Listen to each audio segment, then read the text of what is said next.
എന്നെ തൂക്കിലേറ്റുന്നതിന് മുമ്പ് നീ കിട്ടിയ വേഷം അഴിച്ചു വെച്ച് ഭർത്താവിനെ കൊണ്ടുപോയി ചികിത്സിക്കടി. നിരഞ്ജനയ്ക്കും വിശ്വനാഥനുമിടയിൽ വീർപ്പ് മുട്ടുന്ന ജയന്തി.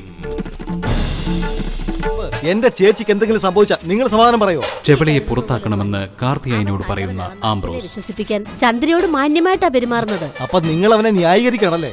ഞാനിവിടെ താമസിക്കുന്നോണ്ട് നിനക്ക് എന്താടി വേഷം? തന്റെ കൂടെ നിൽക്കാൻ ചന്ദ്രികയെ പ്രേരിപ്പിക്കുന്ന ചെവള. രാത്രി മഴ തുടരുന്നു. അർച്ചനയ്ക്ക് എന്നെ ഇഷ്ടമല്ലെന്ന് എനിക്ക് നന്നായിട്ടറിയാം. അതറിഞ്ഞുകൊണ്ട് തന്നെയാ ഞാനൊന്ന് താന്നു കൊടുക്കുന്നത്. നീ അവളുടെ കൂടെ നിൽക്കേണ്ടവളല്ല. എന്റെയും കാർത്തിയായന്റെയും കൂടെ വേണം നീ നിൽക്കാൻ. 2 പെമ്മക്കളാ നിനക്ക്. അവരെ നല്ല നിലയിൽ എത്തിക്കണ്ടേ? ഇങ്ങനെ കൂലിപ്പണിയും ചെയ്ത് ജീവിച്ച പിള്ളേരൊരു കരയിലെത്തിക്കാൻ പറ്റുമോ? അതിനാ നീ കുറച്ച് ബുദ്ധി കാണിക്കേണ്ടത്. ചോപ്പ് കണ്ട കാളെ പോലെ നിൽക്കാതെ നീ ഒന്നും മെരുങ്ങടി ചന്ദ്രികെ. നിനക്കും മോഹങ്ങളൊക്കെ ഇല്ലേ? നിങ്ങളുടെ മനസ്സിലിരിപ്പ് എന്താണെന്ന് എനിക്ക് നന്നായിട്ടറിയാം. ഞാനൊന്നും മനസ്സിൽ വെച്ചിട്ടില്ല. തോന്നുന്നത് കൂടെ പറയും. അതെ, പിള്ളേർ ഉറങ്ങിക്കഴിയുമ്പോൾ നീ ഒന്ന് പുറത്തോട്ട് വരണം. നിനക്ക് രക്ഷപ്പെടാനുള്ള വഴി ഞാൻ പറഞ്ഞുതരാം. ഞാൻ അവളെയും കൊണ്ട് പോയാലും മാസത്തിലൊരിക്കൽ ഞാൻ വന്നു പോവാം. നിന്റെ പിള്ളേര് സംശയിക്കില്ല, നാട്ടുകാർ സംശയിക്കില്ല. അതിനുവേണ്ടിയാ നാട്ടുകാരുടെ കണ്ണിൽ മണ്ണിടാൻ ഞാൻ ചില നമ്പറുകളൊക്കെ ഇറക്കുന്നത്. നിങ്ങൾ വഴിമാറ. ദേ, രാത്രി നീ പുറത്തിറങ്ങി വരണം. ഇനി എനിക്ക് ക്ഷമിക്കാനൊന്നും വയ്യ.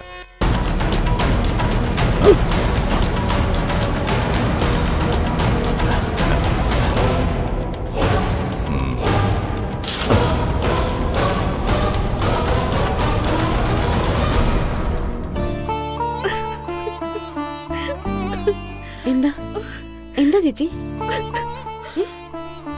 അയാൾ എന്തേലും പറഞ്ഞോ? നിന്നോട് ഞാൻ എങ്ങനെ അത് പറയും? എനിക്കിനി പയ്യെ എവിടെ ജീവിക്കാൻ? അയാളുടെ നോട്ടവും ഭാവവും ഇത്രയും നാൾ സഹിച്ചു.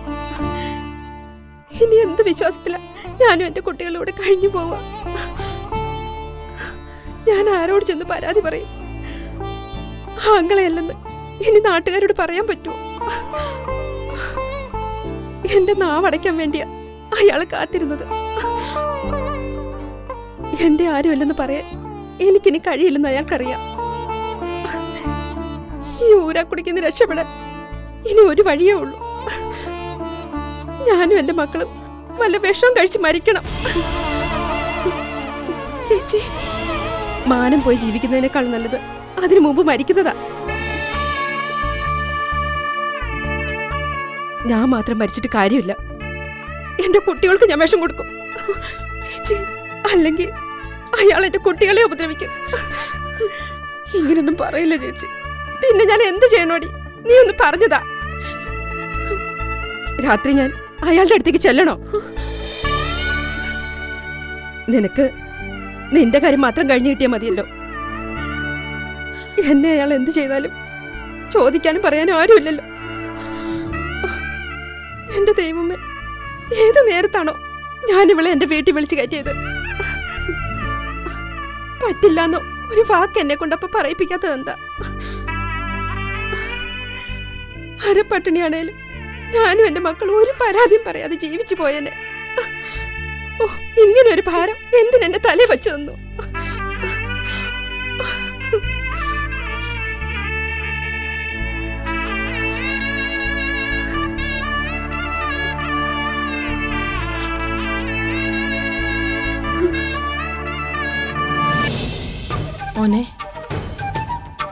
അമ്മയ്ക്കിപ്പോ എന്താ വേണ്ടത്?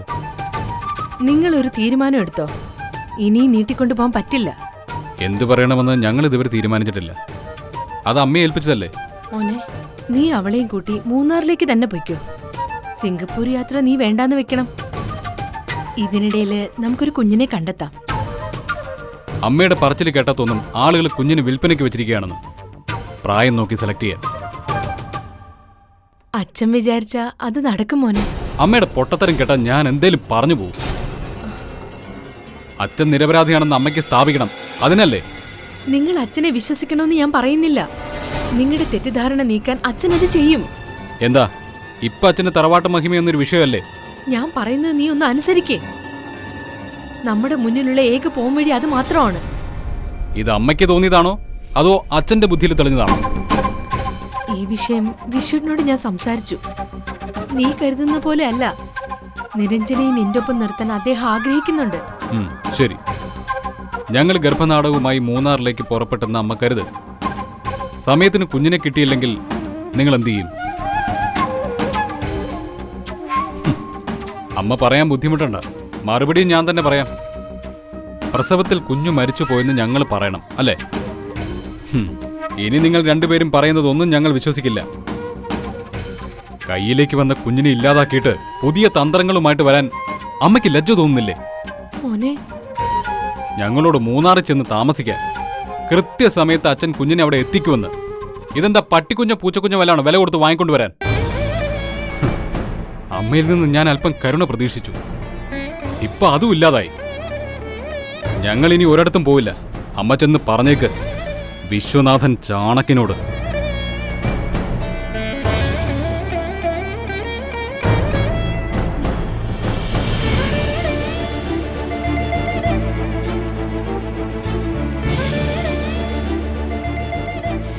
എന്നെ തല്ലാൻ കിട്ടിയ വടിയായിട്ടാ സുധി എന്നെ കാണുന്നേ. ജയന്തി എന്നെ വിളിച്ചിരുന്നു. അളിയന്റെ സംസാരവും സംശയം ജനിക്കുന്ന വിധത്തിലായി പോയി. പിന്നെ ഞാൻ എന്ത് ചെയ്യണം? അവരുടെ മുന്നിൽ എന്റെ നിസ്സഹായ അവസ്ഥ ബോധ്യപ്പെടുത്തണോ? വർമ്മയ്ക്ക് ഞാൻ സൂചന കൊടുത്തെന്ന് അവരുടെ ആരോപണം. ഈ വിഷയം എനിക്ക് വർമ്മയോട് സംസാരിക്കാൻ കഴിയുമോ? അതെന്താ അവർ ആലോചിക്കാത്തെ? ചെയ്യാത്ത കാര്യത്തിന് കുറ്റം ആരോപിച്ചാൽ കേട്ടേക്ക് എനിക്കാവില്ല. ആ കുഞ്ഞിന്റെ മരണത്തിന് എനിക്കൊരു പങ്കുമില്ല. പക്ഷേ വർമ്മയുടെ പങ്ക് നമുക്ക് എഴുതിത്തള്ളാൻ പറ്റില്ല. നടരാജൻ അങ്ങനെ തോന്നുന്നുണ്ടോ? എനിക്കത് കേട്ടപ്പോഴേ സംശയം തോന്നിയതാ. അയാളുടെ കസിൻ നടത്തുന്ന ഹോസ്പിറ്റലത്. ഫൈസിയുടെ കയ്യിൽ ആ പെൺകുട്ടി ഏൽപ്പിക്കുമ്പോൾ തന്നെ എന്താ ചെയ്യേണ്ടതെന്ന് വർമ്മ മനസ്സിൽ കണ്ടിട്ടുണ്ടാവണം. അത് മനസ്സിലാക്കാതെയാ കുഞ്ഞിനെ നിരഞ്ജനയ്ക്ക് കൊടുക്കാമെന്ന് ഫൈസി വാക്ക് പറഞ്ഞത്. അങ്ങനെ സംശയിക്കാം. സംശയമല്ല, വാസ്തവം അതാണ്. ഫൈസിക്ക് ആ കുഞ്ഞിനെ കൈമാറാനുള്ള അനുവാദം വർമ്മ കൊടുക്കുന്ന അളിയന് തോന്നുന്നുണ്ടോ? നമ്മൾ അർച്ചനയെ വേട്ടയാടിയത് അളിയൻ മറന്നുപോയോ? അവൾ പ്രഗ്നന്റ് ആണെന്ന് കേട്ടപ്പോ അവളെ മറ്റൊരാൾക്ക് കെട്ടിച്ചു കൊടുക്കാൻ അളിയൻ തയ്യാറാവാതിരുന്നതിന് കാരണം എന്താ? അത് തന്നെയാണ് ഇവിടെയും സംഭവിച്ചത്. വർമ്മയെ കുറ്റപ്പെടുത്താനുള്ള യോഗ്യത നമുക്കില്ല. പക്ഷേ നമ്മൾ പെട്ടുപോയത് വർമ്മയ്ക്കറിയില്ലല്ലോ. ഇതൊതുക്കി തീർക്കാനാ നമ്മളിനി നോക്കേണ്ടത്. നിരഞ്ജനയ്ക്ക് പ്രകോപനം ഉണ്ടാക്കുന്നതൊന്നും അളിയന്റെ ഭാഗത്ത് നിന്ന് ഉണ്ടാവരുത്.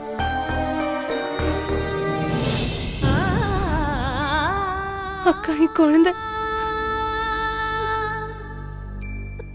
ഭൂമിയിൽ ജീവിക്കാനുള്ള വിധി അതിനില്ല മോളെ.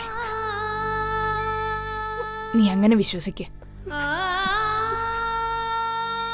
ഇനി നിന്റെ ജീവിതത്തിൽ ഭാരങ്ങളൊന്നും ഉണ്ടാവില്ല. നീ എല്ലാം മറന്നേക്ക.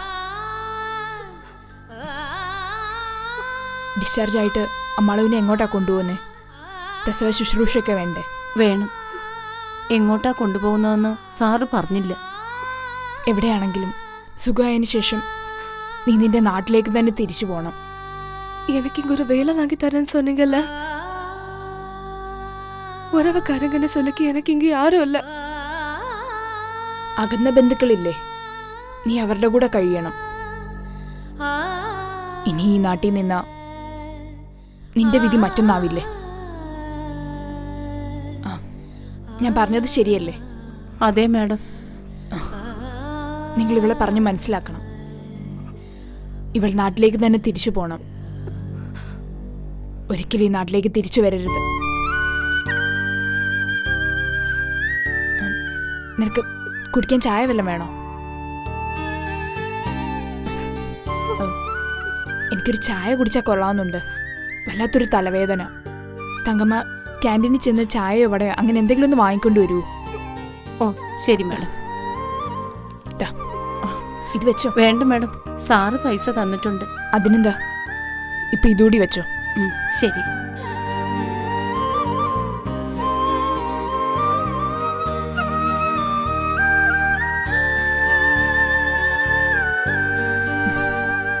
അവരെ ഒഴിവാക്കാൻ വേണ്ടി ഞാൻ പറഞ്ഞതാ. നീ നാട്ടിലേക്കൊന്നും പോകരുത്. നിനക്കൊരു ജോലി ഞാൻ വാങ്ങിത്തരാം. നിന്നെ നാട്ടിലേക്ക് അയക്കാനാ ഫൈസയുടെ തീരുമാനം. ഹോസ്പിറ്റലിൽ നിന്ന് ഫൈസ നിന്നെ കൊണ്ടുപോയാ അവരത് തന്നെ ചെയ്യും. എനിക്ക് പിന്നെ നിന്നെ കാണാൻ പോലും പറ്റിയെന്ന് വരില്ല. ഇപ്പൊ തന്നെ ഞാൻ നിന്നെ കാണാൻ വരുന്നത് ഫൈസയ്ക്ക് ഇഷ്ടമല്ല. ഇനി ഞാൻ പറയുന്നത് മോള് ശ്രദ്ധിച്ച് കേൾക്കണം. നിന്നെ ഡിസ്ചാർജ് ചെയ്യുന്ന സമയം ഞാൻ വരും. നീ എൻ്റെ കൂടെ വരണം. കണ്ടിപ്പാ ഞാൻ വരേക്കാ. നിന്നെ അവർ തടയും. ഭീഷണിയും ബലപ്രയോഗവും ഉണ്ടാവും. யாரு தடுத்தாலும் உங்க கூட நான் கண்டிப்பா வருவேன்க்கா. எனக்கு உங்களை தவிர வேற யாரு மேலே நம்பிக்கை இல்லக்கா. പിന്നൊരു കാര്യം, ആരോട് നീ ഈ കാര്യം പറയരുത്. நிச்சயமா சொல்ல மாட்டாங்க.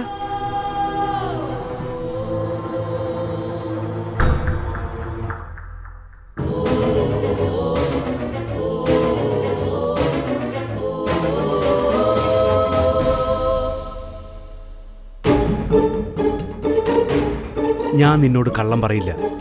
പറയാൻ പറ്റാത്ത കാര്യമാണെങ്കിൽ ഒഴിഞ്ഞു മാറാനേ നോക്കൂ. ആ കുഞ്ഞിന്റെ മരണത്തിൽ വിശ്വേട്ടന് പങ്കുണ്ടാവരുതെന്ന പ്രാർത്ഥന മാത്രമേ എനിക്കുള്ളൂ. ഇല്ല, അളിയൻ നിരപരാധിയാ. എന്റെ വാക്ക് നിനക്ക് വിശ്വസിക്കാം. ചില കാര്യങ്ങളിൽ വിശ്വേട്ടനെ ഒരിക്കലും വിശ്വസിക്കാൻ പറ്റില്ല. നിരഞ്ജനെ കുറ്റപ്പെടുത്താനും പറ്റില്ല. ഒരു കുഞ്ഞിനെ സ്വീകരിക്കുന്നത് എതിർത്തുകൊണ്ടിരുന്ന ഒരാള് പെട്ടെന്ന് മനസ്സ് മാറ്റിയാൽ ആരായാലും സംശയിച്ചു പോവില്ലേ? അവളെ മാത്രം എന്തിനു പറയണം? ജയന്തി അളിയനെ സംശയിച്ചില്ലേ? വിശ്വേട്ടന്റെ സ്വഭാവം വെച്ച് അത് ചെയ്യും. വർമ്മയോടൊരു വാക്ക് പറഞ്ഞാ പോരെ? കുഞ്ഞിനെ സ്വീകരിക്കുന്നത് സുധീ നിരഞ്ജനാണെന്ന് പറയണ്ട. വർമ്മയുടെ ബന്ധത്തിലൊരു ഡോക്ടറാ സിസേറിയൻ നടത്തിയത്. എന്തെങ്കിലും ഉണ്ടെങ്കിൽ അളിയ എന്നോടത് പറയും. ഇവിടെ അളിയൻ നിരപരാധിയാ. ഇനി ഉണ്ടാകാൻ പോകുന്ന പ്രത്യാഘാതങ്ങൾ എന്തൊക്കെയാണെന്ന് എനിക്ക് ഊഹിക്കാൻ പോലും കഴിയില്ല. എന്താ നിരഞ്ജനയുടെ നീക്കം? അവളുടെ ഇപ്പോഴത്തെ ശാന്തത ഒരു കൊടുങ്കാറ്റിന് മുമ്പുള്ള തയ്യാറെടുപ്പായിട്ട് വേണം കാണാൻ. ആ പെൺകുട്ടിയുടെ ഡെലിവറിക്ക് മുൻപേ വിശ്വേട്ടനെ കുറിച്ചൊരു മുന്നറിയിപ്പ് അവൾ തന്നതാ. ഞാൻ എന്തു ഭയന്നോ അത് തന്നെ സംഭവിച്ചു. പ്രശ്നം അവിടെ തീർന്നേനെ. അവളുടെ പ്രഗ്നൻസിയാ ഇപ്പോഴത്തെ വിഷയം. ഇല്ലാത്തൊരു ഗർഭം മുഴുവൻ ആൾക്കാരെ അവൾ അറിയിച്ചു കഴിഞ്ഞു. നിരഞ്ജന ഡെലിവറിക്ക് പോയെന്ന കോടതിയിലെ സംസാരം. ഇനി എന്തു പറഞ്ഞ് പ്രഗ്നൻസി അവൾ ഒഴിവാവും? അവര് രണ്ടുപേരും തന്നെ ഒരു പ്രതിവിധി കണ്ടെത്തട്ടെ. വിശ്വേട്ടൻ പറയും പോലെ വകതിരിവില്ലാതെ എടുത്തിയാടി പറഞ്ഞതല്ലേ. ഇനി സംഭവിക്കാൻ പോകുന്ന എന്താണെന്ന് ഞാൻ പറയാം. കാര്യങ്ങൾ അവർ പ്ലാൻ ചെയ്ത പോലെ നടക്കും. സുധി സിംഗപ്പൂരിലേക്ക് പോകും. അവളും മൂന്നാറിലും താമസിക്കും. മാസം തികയും മുമ്പേ കുഞ്ഞു മരിച്ചുപോയെന്ന് ആൾക്കാരോട് പറയേണ്ടി വരും. അതിനെ സാധ്യതയുള്ളൂ. ആ പെൺകുട്ടിയെ വെച്ച് നിരഞ്ജന ഒരു പ്രശ്നത്തിന് ഇറങ്ങി പുറപ്പെടാതിരുന്നാ മതിയായിരുന്നു. പെൺകുട്ടിയുടെ കാര്യം ഫൈസി നോക്കിക്കോളും. അവനും ചൂടടിച്ചിട്ടുണ്ട്. ഒരു കാര്യം ഉറപ്പാ, നിരഞ്ജനയും സുധിയും ഇനിയുള്ള കാലം ഞങ്ങളോടൊപ്പം ഉണ്ടാവില്ല. ഈ ജന്മം എന്റെ ജീവിതത്തിൽ സന്തോഷം ഉണ്ടാവില്ല. കരഞ്ഞ ജന്മം തീർക്കാനാ എന്റെ വിധി. ഈ പ്രശ്നങ്ങളൊക്കെ പരിഹരിക്കും ജയന്തി. ഇല്ല, അവിടെ നിന്ന് ഇറങ്ങിയ പിന്നെ സുധി നിരഞ്ജനെ തിരിച്ചു വരില്ല. അച്ഛൻ അവർക്ക് ശത്രു തന്നെയാ. അവിടെ എന്റെ മോനെ ഉപേക്ഷിച്ചു പോവാതിരുന്നാ മതിയായിരുന്നു.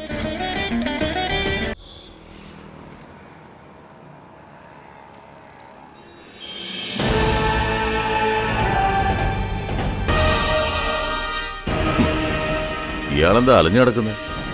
എന്നെ നടത്തിക്കുന്ന നീ അവളും അല്ലേ? ആ, നിങ്ങൾ ഇനി അത് വിട്ടില്ലേ? നിങ്ങളുടെ പിടിപ്പേട് കൊണ്ടാ കാർത്തിയാണ് നിങ്ങളെ വെട്ടിയത്.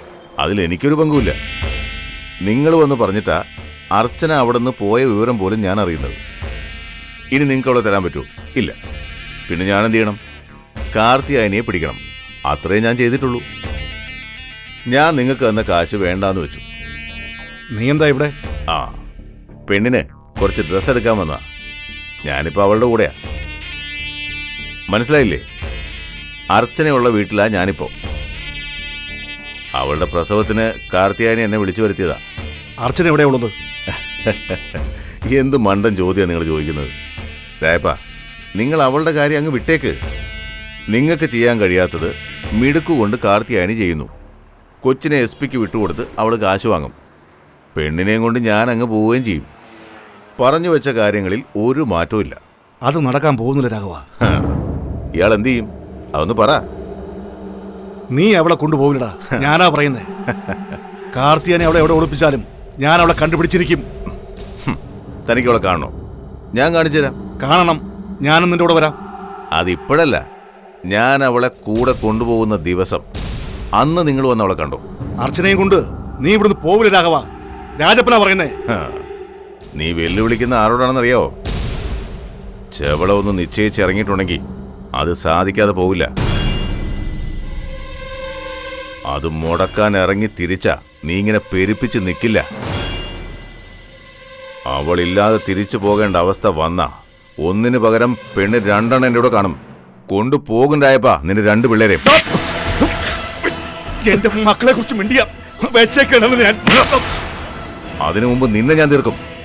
അത് സംഭവിക്കാതിരിക്കണമെങ്കിൽ അർച്ചനെ നീ അങ്ങ് മറന്നേക്ക്.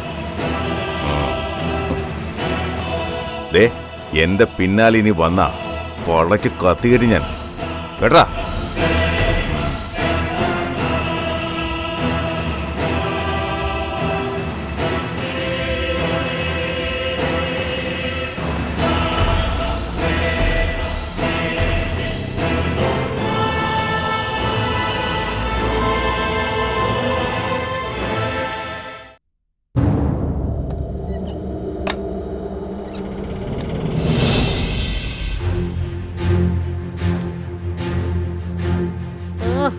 ശകുനം മുടക്കിക്ക് വരാൻ കണ്ട നേരം.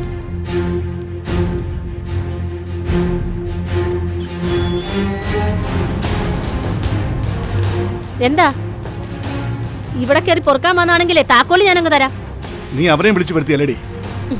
എന്റെ കാര്യം അന്വേഷിക്കാൻ താൻ ആരാ? പറച്ചിൽ കേട്ടാ തോന്നും നിങ്ങളാ എനിക്ക് ചെലവിന് തരുന്നേന്ന്. ഞാൻ പലരെയും വിളിച്ചു വരുത്തും. ചിലപ്പോ കൂടെ പൊറുപ്പിച്ചെന്നും വരും. താനേ തന്റെ പാട് നോക്കിപ്പോ. അത് നിന്റെ കാര്യം. അർച്ചനയുള്ള വീട്ടിൽ ചെവളയെ കൂടി താമസിപ്പിച്ചത് ഞാൻ അറിഞ്ഞടി. അവനെ കണ്ടിട്ടാ ഞാൻ വരുന്നത്. അവനോട് പറഞ്ഞേ നീ വിളിച്ചിട്ട് അവൻ വന്നതെന്ന്. പ്രസവം കഴിഞ്ഞ് കുഞ്ഞിനെയും വിറ്റിട്ട് അവൻ അവളെയും കൊണ്ട് പോകുമെന്ന്. ഞാൻ ആരെയും വിളിച്ചു വരുത്തിയിട്ടില്ല. ചെവള വേറെന്തോ ആവശ്യത്തിന് വന്നതായിരിക്കും. നിങ്ങളെ കണ്ടപ്പോ അവൻ വെറുതെ പറഞ്ഞതാ. കള്ളം പറയുന്നോടി. ഇനി താൻ എന്റെ ദേഹത്ത് കൈവച്ചുണ്ടല്ലോ, ഈ കൈ ഞാൻ വെട്ടും. വെട്ടടി, വെട്ടുകത്തി എടുത്ത് എന്നെ പേടിപ്പിക്കാൻ പാടി. നീ കണ്ട ആണല്ലേ രാജപ്പൻ. നിനക്കെന്തടാ കൊമ്പുണ്ടോ?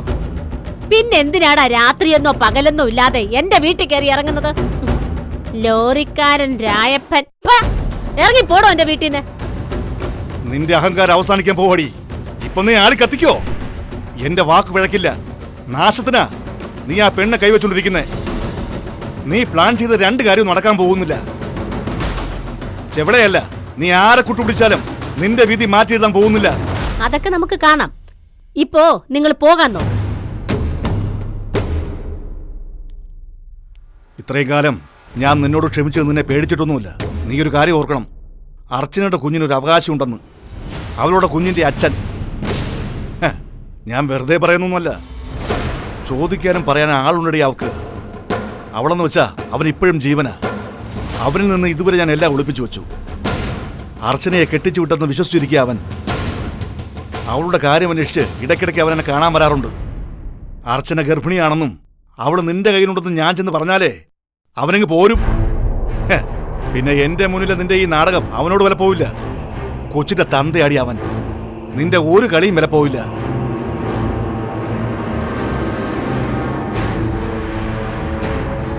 അർച്ചനയെ അവന്റെ മുമ്പിൽ നീ തന്നെ കൊണ്ടുവരും. കൊണ്ടുവരാതിരിക്കാനാവില്ല നിനക്ക്. നിനക്കത് കാണണോ? എന്നെ കൂടെ ചെയ്യിപ്പിക്കണ്ടെങ്കിൽ ഇനിയുള്ള നിന്റെ നീക്കങ്ങൾക്ക് എന്നെയും കൂടെ നിർത്തണം. നീ നന്നായിട്ടൊന്ന് ആലോചിക്കുക.